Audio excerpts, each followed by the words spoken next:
SBI clerk notification అన్నది వచ్చేసింది. మీకు తెలుసా? అప్లై డేట్ ఎప్పుడు అయ్యి ఉండొచ్చు? క్వాలిఫికేషన్ ఏముంటుంది అంటారు? ఎగ్జామ్ ప్యాటర్న్ అయితే తెలుసా? నెగిటివ్ మార్కింగ్ ఎంత ఉందంటారు? ఇవన్నీ తెలుసుకోవాలనుకుంటున్నారా? అయితే ఈ వీడియో స్కిప్ చేయకుండా చూసేయండి. హాయ్ గైస్, ముందుగా అయితే ఏ పోస్ట్ రిలీజ్ చేశారో చూసేద్దాం. జూనియర్ అసోసియేట్ ఒకటి, కస్టమర్ సపోర్ట్ సేల్స్ ఒకటి. ఎన్ని జాబ్స్ రిలీజ్ చేశారనుకుంటున్నారు? 9766 అనేది రిలీజ్ చేశారు. అందులో రెగ్యులర్ పోస్టెస్ ఉన్నాయి, బ్యాక్లాగ్ పోస్టులు కూడా ఉన్నాయి. అండ్ ఇవి అప్లై చేయడానికి డేట్స్ వచ్చేసి స్టార్టింగ్ అయితే August 11 అండ్ లాస్ట్ డేట్ వచ్చేసి August 31, 2026 అనమాట. అఫీషియల్ వెబ్సైట్ కూడా మీకు నేను ఇక్కడ ఇచ్చేస్తాను, చూసేయండి. అండ్ ఇక్కడ క్వాలిఫికేషన్కి వచ్చేద్దాం. క్వాలిఫికేషన్ అయితే ఏదైనా డిగ్రీ అయితే ఉండాలి అప్లై చేయడానికి. అందులో BA, BSc, BCom, బీటెక్ ఏదైనా పర్లేదు, డిగ్రీ అయితే కంపల్సరీగా ఉండాలి. అండ్ ఫైనల్ ఇయర్ స్టూడెంట్స్ కూడా అప్లై చేయొచ్చు. కాకపోతే ఒకటి, జాయినింగ్ అయ్యే టైంకి మాత్రం డిగ్రీ అయితే కంప్లీట్ అయి ఉండాలి.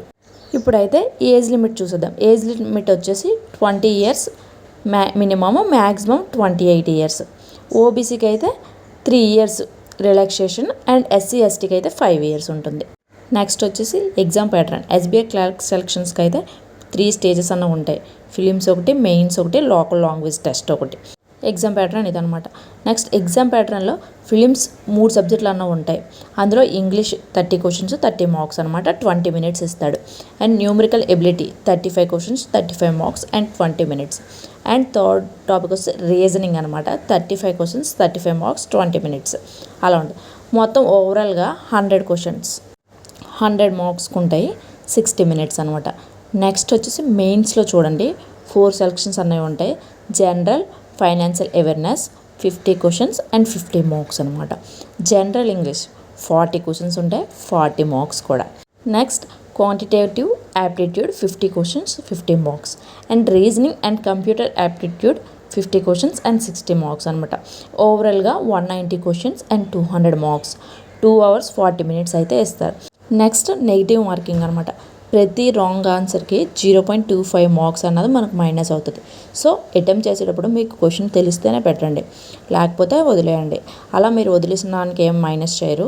కాకపోతే తప్పు పెడితే మాత్రం 0.25 మార్క్స్ అనేది మైనస్ అవుతుంది. అండ్ అలా అంటే 4 బిట్స్కి 1 మార్క్ కట్ అవుతుంది అనమాట. ఇప్పుడు అప్లికేషన్ ఫీజు చూడండి. జనరల్, OBC, EWC అన్నది 750 అనమాట application fee. SC, ST, PWBD అన్నది ఫీజు అన్నది లేదు, ఫ్రీ అనమాట అప్లై చేసుకోవడానికి. ఇప్పుడైతే సిలబస్ చూసేద్దాం. మీకైతే నేను ఏం చెప్తున్నానంటే ఇక్కడ నేను ఇచ్చేస్తాను. ఇంగ్లీష్లో ఏంటి, క్వాంట్లో ఏంటి, రీజనింగ్లో ఏంటి, మెయిన్స్ GAలో ఏంటి అనే టాపిక్స్ అన్నీ అయితే ఇచ్చేస్తాను. ఎందుకంటే ఇవన్నీ చదివితే వీడియో బాగా లెంతీ అయిపోతే మీకు కూడా చూడడానికి చిరాకేస్తుంది. సో అందుకనే నేనైతే ఇక్కడ మీకు డిస్ప్లే చేసేస్తాను టాపిక్స్. ఒక నోట్బుక్లో అయితే నోట్ చేసుకోండి. మీరు సిలబస్ నోట్ చేసుకున్నాక ఇక్కడ మరీ ఇంకొక టాపిక్ అనమాట. ఏంటంటే మీరు ఎక్కువ మార్క్స్ ఈ టాపిక్స్ నుంచి వస్తాయి అని నాకు ఒక ఐడియా ఉంది. ఆ ఐడియా బట్టి మీకైతే నేను ఇక్కడ ఇస్తున్నాను. రీజనింగ్లో ఏంటి, క్వాంట్లో ఏంటి, ఇంగ్లీష్లో ఏంటి, మెయిన్స్ GAలో ఏంటి, ఈ టాపిక్స్ అన్నవి కొంచెం బాగా ఇంట్రెస్ట్ అంటే వాటి మీద ఫోకస్ పెట్టండి, సరిపోతుంది. నెక్స్ట్ వచ్చేసి సెలక్షన్ ప్రాసెస్కి మనం స్కోర్ ఎంత చేయాలి, మనం టార్గెట్ ఎంత అని పెట్టుకోవాలి. ఫిలిమ్స్కి అయితే సేఫ్ స్కోర్ 75 నుంచి 85 ప్లస్ అయితే ఉంటుంది. అండ్ మెయిన్స్కి వచ్చేసి 125 నుంచి 140 ప్లస్ అయితే స్కోర్ చేస్తే మంచిదన్నమాట. అండ్ ఛాన్స్ ఉంటుంది మనకి. ఏపీలోని TSలోనే అయితే కాంపిటీషన్ అయితే చాలా ఎక్కువగా ఉంది. నేను సజెస్ట్ చేసేది ఏంటంటే మీకు టార్గెట్ అయితే 140 ప్లస్ అయితే పెట్టుకోండి. అండ్ ఇక్కడైతే నేను మీకు డైలీ టైం టేబుల్ అయితే ఇస్తాను, కానీ మీకు నచ్చినట్టు చదవండి.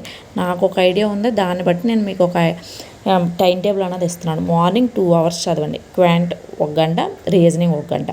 అండ్ ఆఫ్టర్నూన్కి వచ్చేసి ఇంగ్లీష్ ప్రాక్టీస్ చేయండి. నెక్స్ట్ ఈవినింగ్ అయితే 1 hour ప్రాక్టీస్ చేయండి. Current affairs and banking awareness అనమాట. కరెంట్ అఫైర్స్ లాస్ట్ 6 months అయితే కొంచెం బాగా ఎక్కువ ఇంట్రెస్ట్ పెట్టండి, దాని మీద ఫోకస్ పెట్టండి. అండ్ నెక్స్ట్ రాత్రి 2 hours సరిపోద్ది. అండ్ మాక్ టెస్ట్ 1 గంట తీసుకోండి. మాక్ అనాలిసిస్ అయితే 1 hour తీసుకోండి.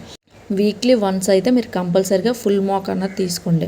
అండ్ చివరిగా లాస్ట్ 15 days 2 మార్క్స్ తీసుకోండి. న్యూ టాపిక్స్ ఏమీ మొదలెట్టొద్దు. Formulas, current affairs, puzzles, DI revision అయితే కంప్లీట్గా చేయండి.